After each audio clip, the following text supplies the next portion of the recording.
The machines flatlined. The doctors stepped back. A 9-month-old boy, the only son of one of the most powerful men on earth, lay absolutely still in a hospital bed that cost more than most people's homes. His tiny chest had stopped rising. His fingers, which had never once gripped his father's hand, lay open and cold against the white sheets. Vincent Caldwell, a man who had moved markets, toppled rivals, and built empires from nothing, stood at the foot of that bed and felt, for the first time in his 42 years of life, completely and utterly powerless. And then a 3-year-old girl in a yellow dress walked through the door. What she did next would change everything, and nobody in that room would ever be the same again. Before we go any further into the story, I need to ask you something. Because this story has been traveling, quietly, steadily, across the world, touching people in the most unexpected places. Where are you watching from right now? Are you in the United States, maybe curled up on your couch with the lights low? Are you in the United Kingdom, perhaps with a cup of tea going cold beside you because you couldn't look away? Maybe you're in Canada or Australia, watching this on your phone while the rest of the house sleeps. Perhaps you're in India, or Germany, or somewhere else entirely, somewhere I haven't even named yet. Drop your country in the comments. Just your country. That's all. Because I want to know how far this story has reached. I want to know how many hearts are about to feel the same thing at the same time, across thousands of miles, across every language and time zone and border. Because what you're about to hear isn't just a story. It's a miracle. And miracles, it turns out, don't care where you're from. Now, let's go back to the beginning. There is a particular kind of loneliness that only the very wealthy understand. It is not the loneliness of an empty refrigerator or a silent phone. It is not the loneliness of being forgotten. It is something stranger and more suffocating than that. It is the loneliness of being surrounded, always, by people who want something from you, and never once being seen for who you actually are. Vincent Caldwell had lived inside that loneliness for as long as he could remember. He was 42 years old, with silver threading through his dark hair at the temples and eyes the color of a winter ocean, deep, gray, and difficult to read. He stood 6 feet 2 inches and carried himself with the practiced stillness of a man who had learned, early in life, that to show emotion was to hand your enemies a weapon. He had built Caldwell Industries from a single failing tech startup inherited from his father into a conglomerate that spanned 4 continents. He owned 3 homes, a penthouse in Manhattan, an estate in the English countryside, and a villa on the Amalfi Coast that he had visited exactly twice. He had been on the cover of Forbes 3 years running. He had everything that the world agreed a person should want. And he was alone in every way that actually mattered. His marriage to Elena had ended not with shouting or betrayal, but with something worse, with quiet. They had simply looked at each other one morning across a breakfast table in their Manhattan penthouse, surrounded by fresh flowers and imported coffee and every comfort money could provide, and understood simultaneously that they were strangers. Elena had been kind about it. She had cried, which surprised them both. Vincent had not cried, which surprised no one. They had been separated for 14 months when Elena called him with news that rearranged everything. She was pregnant. Vincent received the information standing at his office window, 40 floors above Manhattan, watching yellow taxis move through the streets below like slow-moving fish. He said very little. He asked if she was well. She said she was. There was a long pause in which both of them understood that their lives had just become permanently, irrevocably entangled again, regardless of every legal document that said otherwise. "I want to be involved," Vincent said finally. It was not a warm statement, but it was an honest one. And from Vincent Caldwell, honesty was a form of love, perhaps the only form he knew how to give. Julian Caldwell was born on a Tuesday in March, 6 weeks early, in a private hospital room that Vincent had paid to have cleared of all unnecessary staff. He was small, impossibly small, Vincent thought, staring down at the isolette, with dark hair plastered damply to his head and fists no bigger than walnuts, clenched tight as if he had arrived into the world already ready to fight it. The joy of that moment lasted exactly 11 seconds. That was how long it took for the neonatologist, Dr. Patricia Haynes, to say the words that would divide Vincent's life into a before and an after. "Mr. Caldwell, there are some things we need to discuss about your son's vision." Julian had been born with a rare congenital condition, bilateral optic nerve hypoplasia, combined with additional neurological complications that the specialists struggled to name with certainty. He was blind. Not partially, not in one eye, but completely and irreversibly blind, his optic nerves underdeveloped in ways that no surgery could correct and no medication could address. But the blindness, the doctors explained carefully, was not the most pressing concern. Julian's brain activity was abnormal in ways that troubled the neurologists deeply. He didn't respond to sound the way a newborn should. He didn't startle. He didn't turn his head. He lay quietly in his isolette with those clenched fists slowly relaxing, and he breathed, and he lived, but there was something about the quality of his stillness that made the nurses exchange glances over his head when they thought Vincent wasn't watching. Vincent was always watching. He hired the best. He flew in specialists from Johns Hopkins, from Great Ormond Street in London, from a renowned neurological institute in Zurich.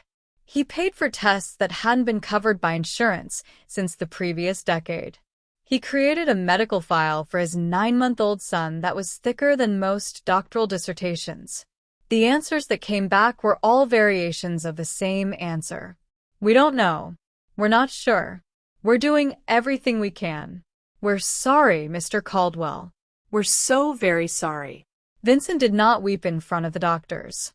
He thanked them, shook their hands, and walked to the parking garage before he allowed himself to sit in the back of his car with the privacy screen raised and press the heels of his hands against his eyes until the pressure became its own kind of relief. He had been a man who solved problems. His entire adult life had been a sequence of impossible problems turned into solved ones through the application of enough intelligence, enough money, and enough relentless will. He had never encountered a problem that refused to yield. Julian refused to yield. And Vincent, slowly, agonizingly, over the weeks and months that followed, began to understand what it meant to love something you could not fix. He hired a full household staff for the Manhattan apartment he had converted into a home for Julian and the rotating team of nurses and therapists who attended him. He reduced his work hours. He was present in ways his own father had never been present for him. He learned how to hold his son correctly, how to speak to him in low, warm tones, how to guide Julian's small hands over textured surfaces so that the boy might build some map of the world through touch since sight was unavailable to him. Julian responded sometimes. A slight turn of the head, a brief tightening of the fingers. Small moments that the nurses called progress, and that Vincent studied with the intensity he had once reserved for quarterly earnings reports. It was in this period, Julian at 6 months, Vincent at the ragged edge of everything he knew how to be, that Amara came to work for him. She arrived on a Wednesday morning in October, referred by the staffing agency Vincent used for all his household placements. She was 28 years old, Haitian-American, with a calm face and careful eyes and a portfolio of references so glowing they had almost seemed suspect to Vincent's assistant, who had learned to be suspicious of everything perfect. But Amara was not performing competence. She simply possessed it, in the quiet and unshowy way of people who have had to develop it out of necessity rather than ambition. She was also, as Vincent discovered on her second day of work, a mother. Her daughter's name was Leah. She was 3 years old, and she had, until Amara secured this position, then spending her days at a daycare 2 subway stops from their apartment in the Bronx that Amara had smiled about and said nothing critical of, though Vincent would later learn that she had cried about it more than once on the way home. Vincent had a strict policy about children in the household. He was about to break it. Amara Joseph had learned to read rooms the way other people read books, quickly, thoroughly, and with the understanding that the most important information was usually found between the lines. The Caldwell household was not a difficult room to read. It was beautiful in the way that very expensive things are beautiful, cold, precise, and designed to impress rather than to comfort. The furniture was all clean angles and muted tones. The art on the walls was abstract and large, and the kind of thing people called significant without being able to explain why. There were fresh flowers in the entrance hall every Monday morning.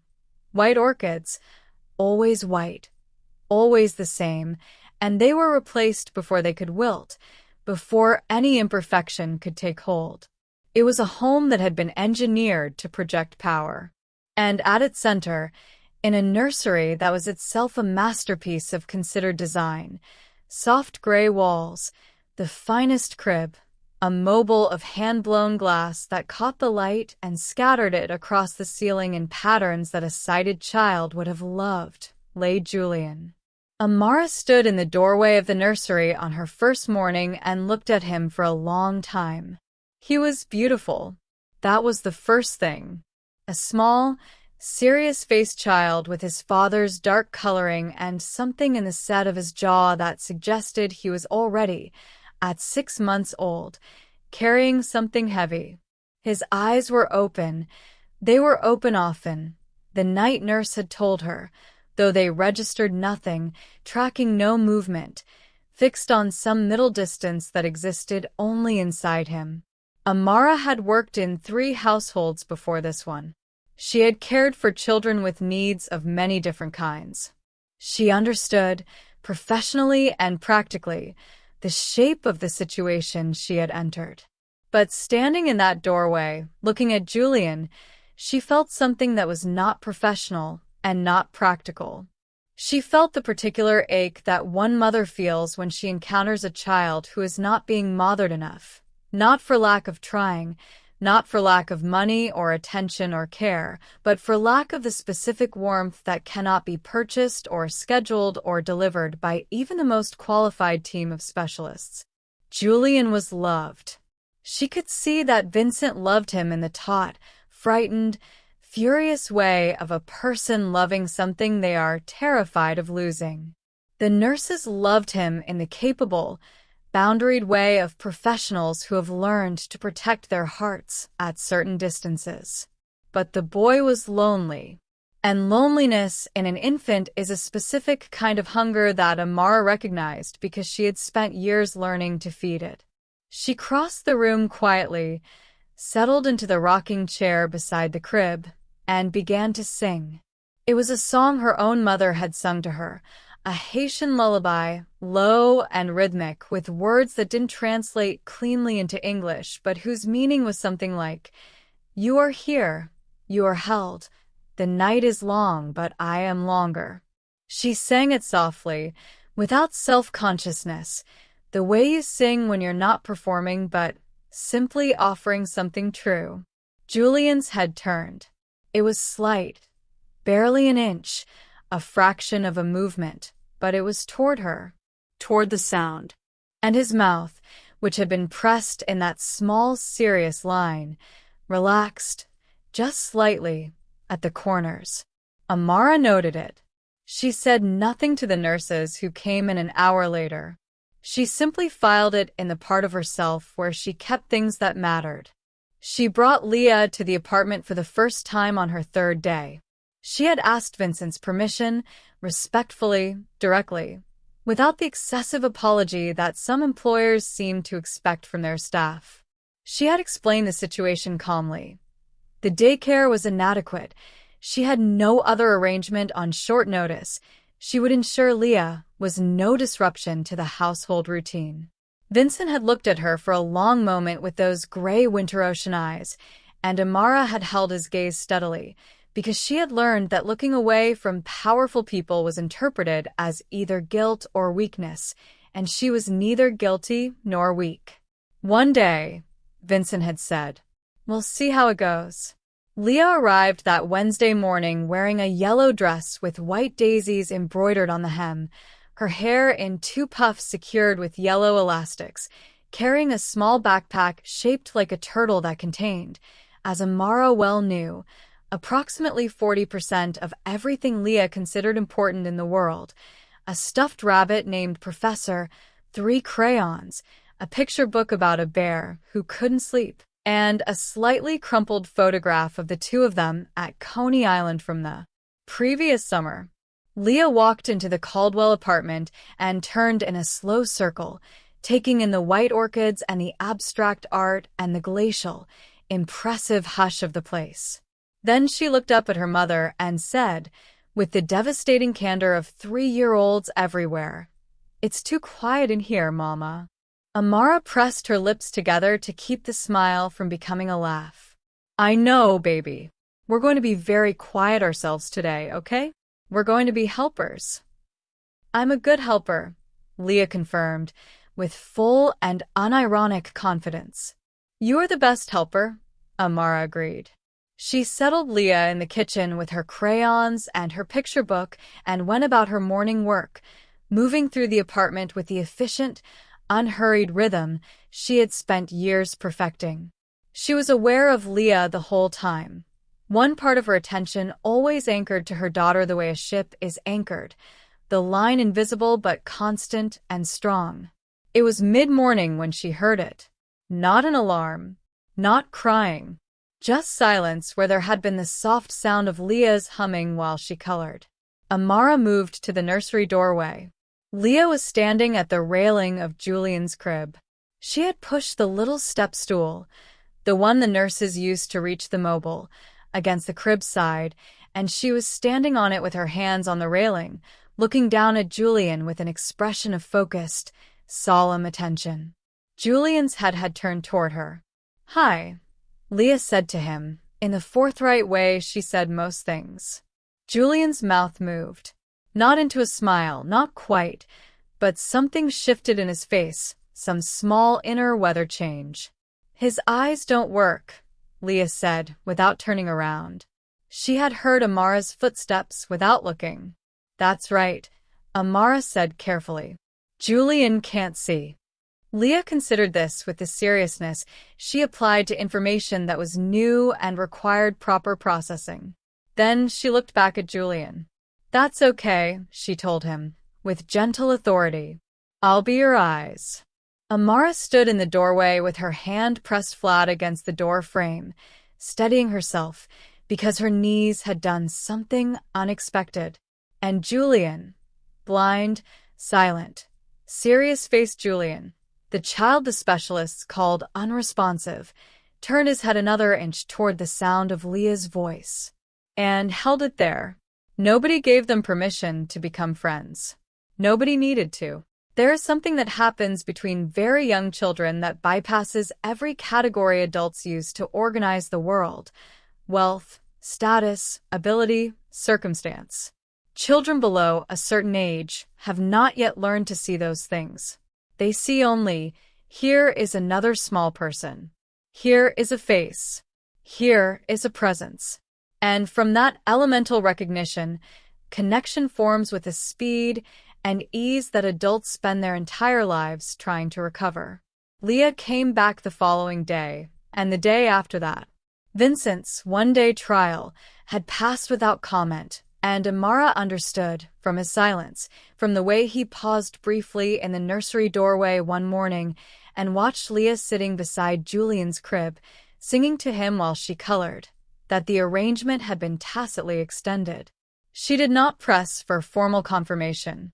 She simply brought Leah, every day, in the yellow dress or the red one or the green one with the frog on the pocket, with Professor the Rabbit tucked in the turtle backpack and those yellow hair elastics that somehow always ended up somewhere unexpected by noon. And every day Leah went to Julian. It was not something Amara instructed. She had said nothing beyond that first gentle explanation. Julian can't see.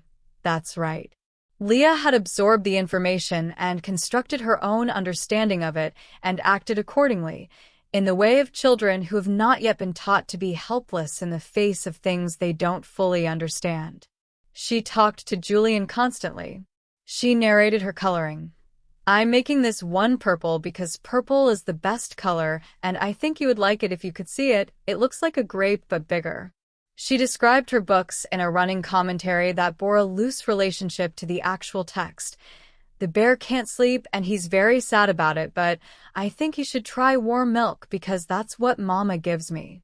She told him things about her life, about Professor the Rabbit, about the Coney Island trip, about a boy at her old daycare named Marcus who had taken her red crayon once, and the complicated negotiations that had followed.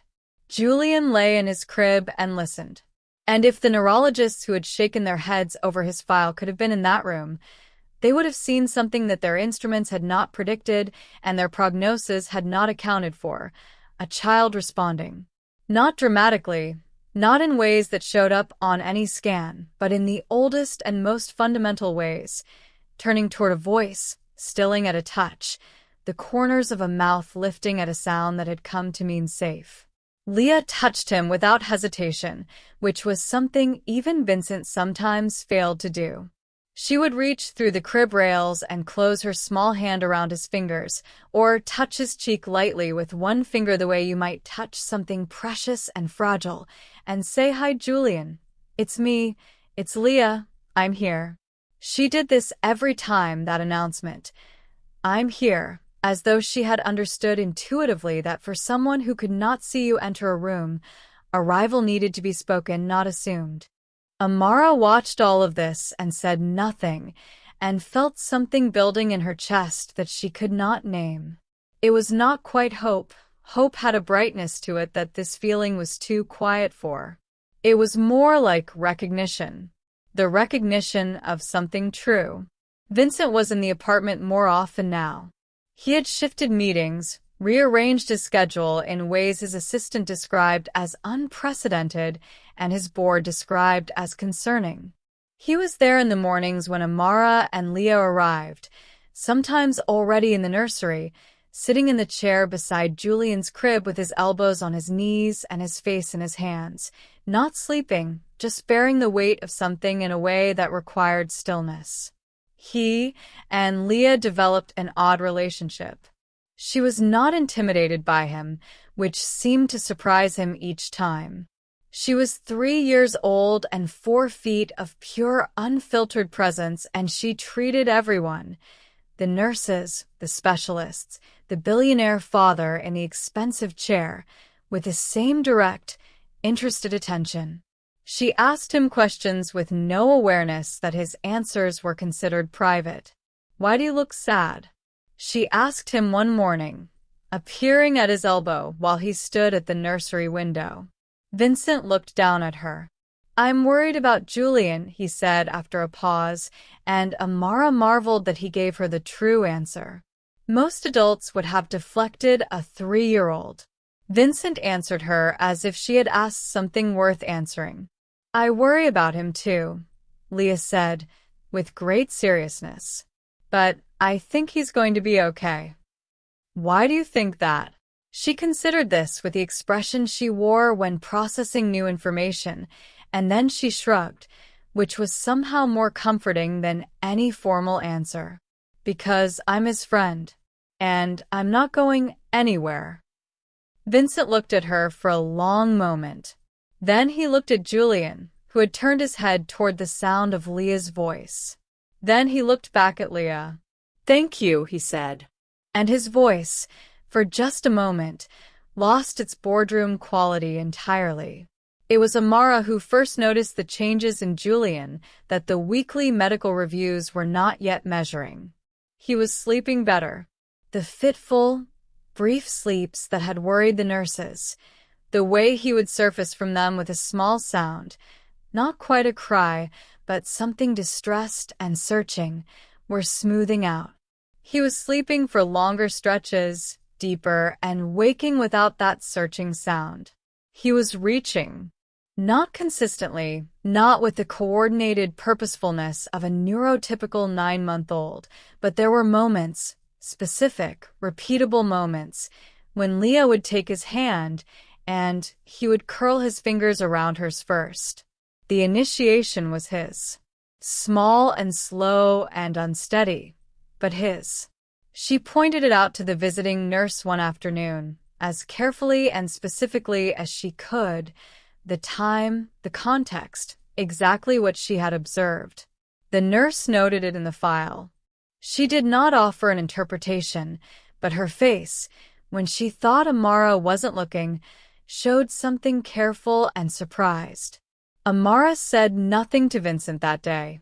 But that night, in their apartment in the Bronx, after Leah had been bathed and storied and settled and was asleep with Professor the Rabbit tucked under her chin, Amara sat at her small kitchen table and allowed herself to think the thought she had been holding at a careful distance. Something is happening. She didn't know what. She didn't have the medical vocabulary for it, and perhaps that was fine. Perhaps this was something that the medical vocabulary hadn't caught up with yet.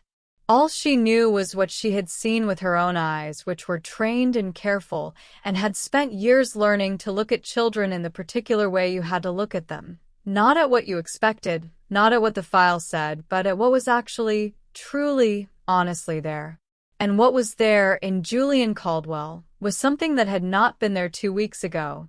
Something that arrived at the same time every morning, in a yellow dress with white daisies. Something that called itself his friend.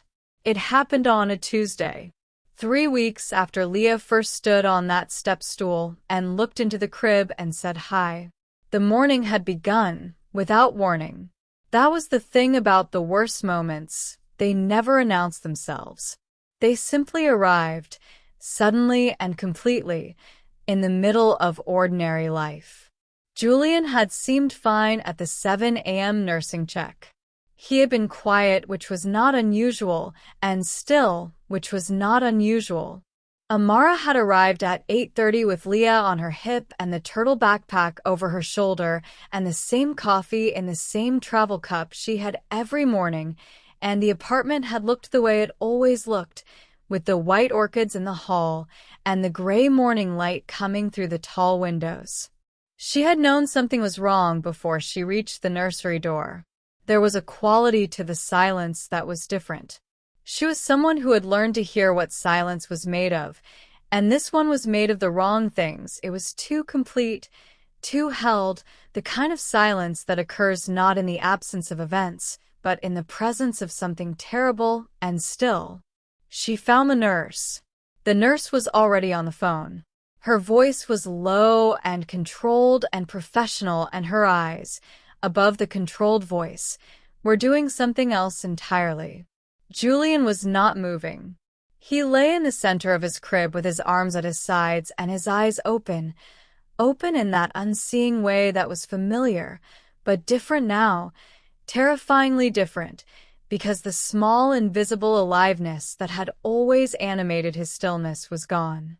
He looked like a photograph of himself. He looked like something from which the essential thing had been removed.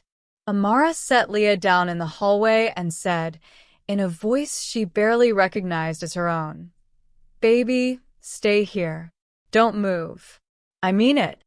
Leah looked at her face and obeyed without question, which meant Leah understood that something was very wrong, because 3-year-olds don't obey without question unless they can see in their mother's face that this is not a moment for anything else.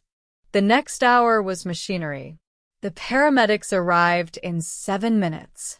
They were efficient and professional, and spoke in the clipped shorthand of people who deal with crisis constantly and have learned to drain all emotion from their voices as a functional necessity. Amara watched them work and held the wall and thought only one word, over and over. A word that was a prayer and a refusal and a demand all at once. No. Vincent arrived at the hospital 23 minutes after the ambulance. He had been in a meeting in Midtown, and his driver had broken 3 traffic laws getting him there, and he arrived in the ICU waiting room in his suit with his tie loosened, and his face the color of the white orchids in his front hall, drained, bloodless, controlled only because losing control was not a thing Vincent Caldwell had any architecture for. He and Amara sat in the waiting room and did not speak. There was nothing to say. There is a particular waiting that has no language, the waiting outside rooms where the people you love are being fought for by strangers. You sit, and the time does something strange, stretching and condensing simultaneously, and the sounds of the hospital wash over you without quite reaching you, and you are present and absent at the same time in a way that leaves a mark that doesn't show up on any scan. Leah sat between them. Amara had not known what else to do with her. She had called 3 people trying to find someone to take her, and the calls had gone unanswered or unreachable, and Leah was small and frightened and needed to be near her mother, and so she was there, between them, with Professor the Rabbit clutched to her chest, and her eyes moving back and forth between the 2 adults with an expression that was very old for 3. She didn't ask questions. That, more than anything, told Amara how clearly she was reading the room. Dr. Harrison, the attending pediatric neurologist, came out after 40 minutes. He was a tall man with the face of someone who had delivered difficult news many times and had never found it easy. He sat across from Vincent and Amara and spoke carefully, precisely, with the particular gentleness of expertise delivering the unbearable. Julian had experienced what appeared to be a neurological episode, a significant one. His brain activity was severely diminished. His vitals were stable, which was something, but the stability was its own kind of alarm because it was the stability of deep withdrawal, of a system conserving something for reasons that were not yet clear. The specialists had been contacted. More tests were being run. But the prognosis at this stage was not good. Vincent asked 3 questions. They were precise, technical, stripped of all emotion. Amara recognized this as his way, the way of men who have never learned to hold grief, so they hold information instead, gripping it tightly, as if facts were a form of safety. Dr. Harrison answered them honestly, and without the softening that some doctors applied, perhaps because he recognized that Vincent was the kind of man for whom the softening would feel like an insult. The answers were not good. They were not hopeful. They were the answers of medicine at its honest limit. When the doctor left, Vincent sat very still for a very long time. Then, in a voice that she had never heard from him before, quiet, stripped of everything except what was underneath, he said, "Is this really the end?" He was not asking her. He was asking the room, the universe, whatever happened to be listening. It was not a question that expected an answer. But Leah turned and looked at him. And then she looked at the doors through which the doctor had come. And something moved through her face, some small, decisive weather system. And she slid off the waiting room chair. "I want to see Julian," she said. "Baby," Amara started. "You can't. I want to see Julian." The second time, it was not a request. It was a 3-year-old's version of a movable conviction, quiet, clear, and absolute. Vincent looked at her. Then he looked at Amara. And Amara, not knowing why, operating on something that was not logic and not protocol but something older than both, looked at the nurse's station. She went and spoke to the duty nurse in a low voice. There was some negotiation. There was some exception-making. And then a nurse came and looked at Leah, and at the way she was holding her rabbit, and at the expression on her face, and the nurse, who had worked in pediatric ICU for 11 years and had developed the particular sixth sense of people who spend their lives at the intersection of medicine and miracle, said, "Just for a few minutes. Okay? Just for a little while." Leah nodded with great seriousness. She took Amara's hand. and they walked through the doors together. The ICU room was not a place built for comfort. It was built for function, for the fast movement of people and equipment, for the monitoring of everything that could be monitored, for the maintenance of life in the narrow and technical sense of the word. The machines did their work with mechanical steadiness. The light was the flat, careful light of rooms where every variable needed to be controlled. It smelled of antiseptic and that particular hospital air that carries in it, always, an undercurrent of something solemn. In the center of all this machinery and light and solemn air, Julian lay. He was connected to several monitors, and 4 lines ran from the back of his small hand. His chest rose and fell with the minimal, mechanical precision of something being maintained rather than something living. The distinction was subtle, but Amara felt it immediately and had to breathe through the feeling it created. Leah stopped inside the door. She stood very still for a moment, looking at him, and Amara watched her daughter's face and saw something she would spend years afterward trying to describe to people who had not been in that room. It was not fear, though the room was frightening. It was not confusion, though the room was full of things a 3-year-old had no framework for. It was something else, something steady and purposeful, the expression of a small person who has arrived somewhere and understood exactly why. She walked to the side of the bed. The bed was high, hospital beds always are, and she couldn't see over the edge.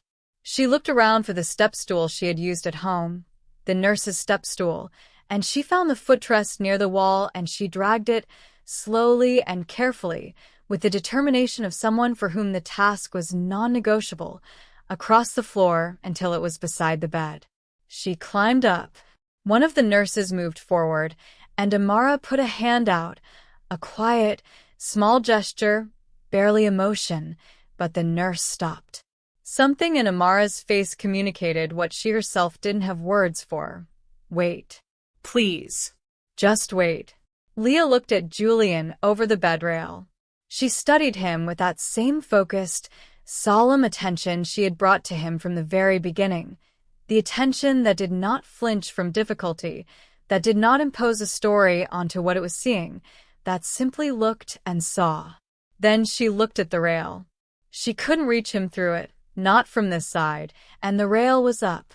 She considered this problem with the practical gravity of her age group, turned and looked at the nearest nurse with a request in her eyes that required no words, and the nurse, again, without quite knowing why, reached forward and lowered the near section of the bed rail. Leah put her hands on the edge of the mattress. I need to be next to him, she said to the room. Leah, Amara started. He can't hear me from here, Leah said, with a patience that suggested she found the hesitation understandable but ultimately unpersuasive. He hears me better when I'm close. Vincent, who had come in behind them and was standing at the far wall with his arms at his sides and his face completely still, made a sound in his throat that was not quite a word. The attending nurse looked at the doctor, who had followed them in. The doctor was young, maybe early 30s, and he looked at Julian's chart and then at Leah and then at the monitors and then, because doctors are human too, because medicine has edges that evidence cannot fill, he gave a short nod. Together, carefully, the nurse and Amara lifted Leah onto the bed.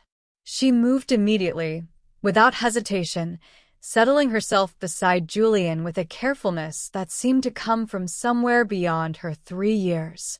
She positioned herself close to his side, her small body curved slightly toward him, and she laid her head on the pillow near his, and she placed her hands, those small, daisy-soft hands, over his chest. Not pressing hard. Not with any force that the monitors needed to register. Just resting there. Warm. Present. Certain. The machines continued their even sounds. The room held its breath. Leah began to talk to him.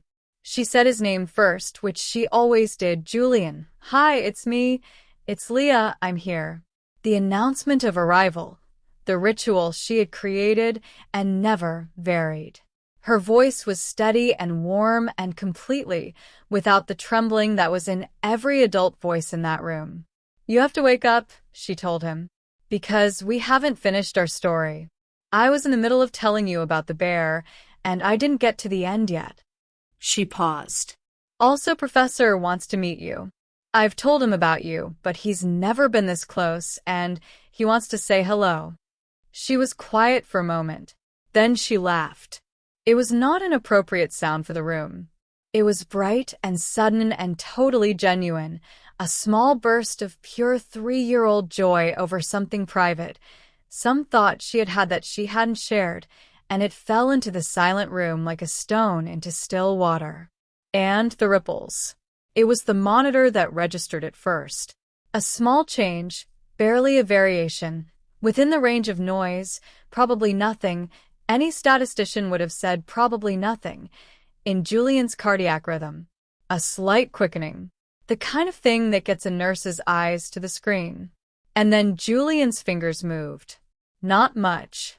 Not dramatically.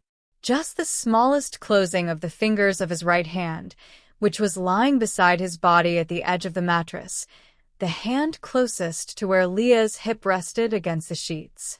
3 fingers curled, slowly. The motion of reaching rather than reflex, the motion of intention, and the tips of those 3 fingers made contact with the fabric of Leah's yellow dress and held. The nurse at the monitor said something under her breath.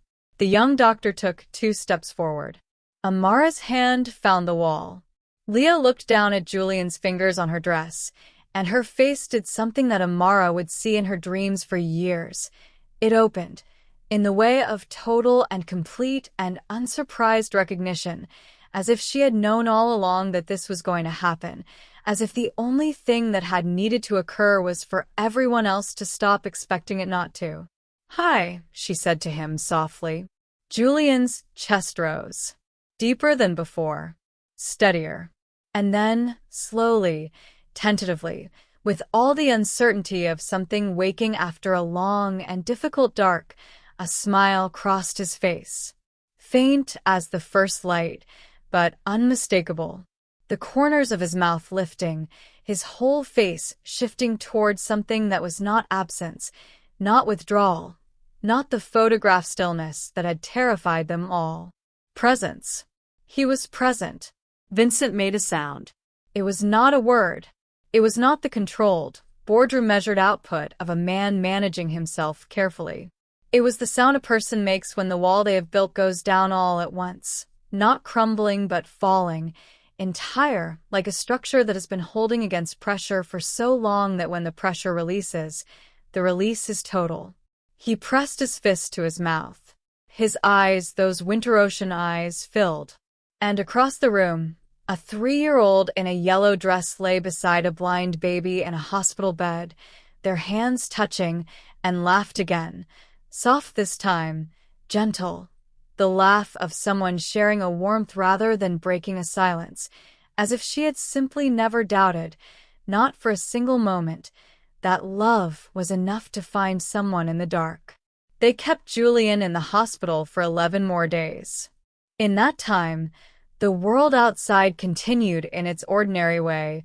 Markets opened and closed, headlines came and went, the city produced its ceaseless noise, and inside the pediatric ICU, something was happening that the medical staff discussed carefully in the measured language of their profession, using words like unexpected improvement and remarkable recovery trajectory and factors not fully accounted for in initial prognosis. What they meant, in the language underneath those words, was, "We don't entirely know how this happened." Julian's brain activity improved. Not to any standard baseline, he was still Julian, still blind, still a child whose relationship to the world would require lifelong accommodation and love and creativity. But the deep withdrawal of that terrible Tuesday reversed itself with a steadiness that the attending neurologist, Dr. Harrison, charted twice a day with an expression that moved slowly over those 11 days, from cautious to careful to something that looked, at certain angles, like wonder. Leah visited every day. Amara brought her each morning when she came to work because Vincent had asked her to, and because Vincent had also, on the third day, arranged for a proper cot to be placed in the corner of the hospital room so that Amara could stay when she needed to, so that Leah's visits could be as long as Leah wanted them to be. He had not explained this decision. He was not, yet, a man who easily explained the decisions that mattered most to him. But Amara understood, and she accepted it with a grace she applied to most things, simply and without making him name what he had not yet found words for.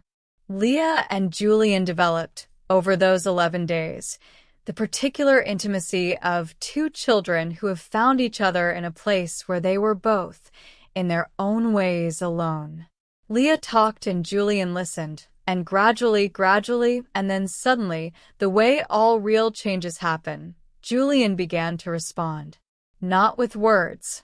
He was 9 months old. Words were not yet available to him. But with sounds. Small, exploratory vocalizations that the speech therapist, who had never expected to be called in quite this early, documented with a careful excitement that she tried very professionally to conceal. He laughed.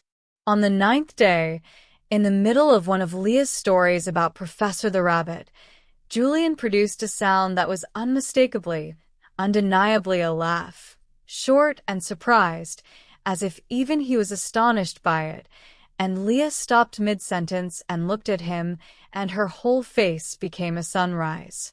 He laughed, she announced, to the room, to the world. Julian laughed. Mama, did you hear it? He laughed. Amara was laughing and crying simultaneously, which is a thing the face can do when the joy is large enough, and the nurse at the monitoring station put her pen down and looked at the ceiling for a moment in a way that suggested she was fighting a similar battle. From the doorway, Vincent watched his son laugh for the first time. He stood there for a long time afterward, after the moment had passed and Julian had returned to his quiet and Leah was back to her narrative and the room had resumed its ordinary rhythm. He stood there with his hand on the door frame, very still, not crying now but carrying something new on his face, some expression that Amara had not seen there before and that suited him, she thought, far better than the controlled boardroom mask. He looked like someone who had been returned to himself. Julian came home on a Saturday morning in early November. The city was doing that thing it does in autumn when the light changes, going golden and long, throwing shadows that are somehow both melancholy and beautiful, the way all endings are when they are also beginnings. Vincent carried Julian in from the car himself, not giving the carry to the nurse or the physical therapist or any of the capable professionals surrounding them. He carried his son in his own arms, against his own chest, Julian's dark head tucked under his chin, one small hand curled in the lapel of Vincent's coat. Leah was waiting in the front hall. She had been very precise about this. She had asked Amara that morning if she could be the one in the front hall when Julian came home, and Amara had said yes, and she had positioned herself there with Professor the Rabbit held out in front of her like an offering. When Vincent carried Julian through the door, Leah stepped forward. "Hi, Julian," she said. "You're home. I waited for you." Julian, against his father's chest, turned his head toward her voice. Vincent crouched down, bringing Julian to Leah's level. And Leah held out Professor the Rabbit and placed it very carefully in Julian's arms, and Julian's hands, after a moment, closed around it, both of them, both hands, holding on. In the weeks and months that followed, the household changed in ways that were visible and ways that were not. Visibly, Leah was no longer a guest whose presence was tolerated by exception. She was simply there every morning, part of the fabric of the place in the way that genuine belonging feels, unremarkable because it is right. Her drawings appeared on the refrigerator, which had previously contained nothing but magnets. Her step stool lived permanently beside Julian's crib. There were, eventually, 2 rabbits, Professor, and a new one that Vincent had sourced without explanation and placed in Julian's arms one evening, which Leah named Professor's friend, and which she accepted with the utter unsurprise of a child whose faith in the world has not yet been eroded. Invisibly, Vincent became someone slightly different. Not transformed, he was still the same man, still precise and controlled, still most comfortable in the language of data and decision. But the edges had changed. He asked Leah questions and listened to her answers with full attention. He was present with Julian in ways that weren't performed for an audience. He came to the nursery in the evenings not because the schedule said to, but because he wanted to, because Julian was there, and Leah was often still there finishing a story, and the room had become the warmest place in the apartment. He asked Amara, one evening in December, as she was getting Leah into her coat and gathering the turtle backpack, whether she would consider staying on permanently, not as household staff, but with a different arrangement, a better one that reflected what she and Leah actually were to this household. Amara looked at him for a moment. "What are we?" she asked, because she was not a woman who accepted ambiguity when clarity was available. Vincent glanced into the nursery, where Julian lay sleeping with Professor the Rabbit and Professor's friend tucked under each arm. Then he looked back at her. "Family," he said. And for once, he said it easily. Amara did not answer immediately. She was not someone who decided quickly things that mattered slowly. She thought about it, about the weight of the word, about what it would mean, about the life she had built and the life this offered, and the terrifying, necessary way that love asks you to step into things you cannot fully see. Then she looked at her daughter, who had gone back to Julian's doorway and was standing there in the gold December light, whispering something to him that no one else could hear. Something that made his mouth curve upward, very slightly, in his sleep. She looked back at Vincent. "Okay," she said. And it was enough. It was more than enough. It was everything. Because this is what we forget, sometimes, when we are measuring worth in the currencies the world assigns. Net worth, ability, status, everything the charts and files and prognosis track. We forget that love does not operate on those metrics. We forget that the greatest forces in any human life have almost never been the largest ones. A small hand on a chest. A voice saying, "I'm here. I waited for you. You are not alone in the dark." Julian Caldwell would grow up blind. He would grow up with challenges that would require his whole life of navigation and courage.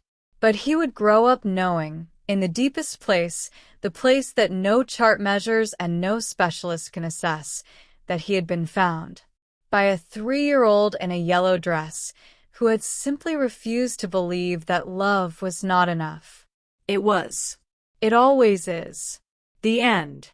If this story moved you, if you felt it somewhere true, share it with someone who needs to remember that the smallest love is sometimes the largest miracle. And don't forget to drop your country in the comments. We want to know how far this one traveled. Before you go, I just want to say thank you for being part of this channel. If these stories bring you comfort, inspiration, or simply brighten your day, you can support the channel by clicking the thanks button below the video. Your support helps me continue creating more heartfelt stories for this wonderful community. And truly, every bit of support means the world to me. Thank you for watching, and thank you for being here.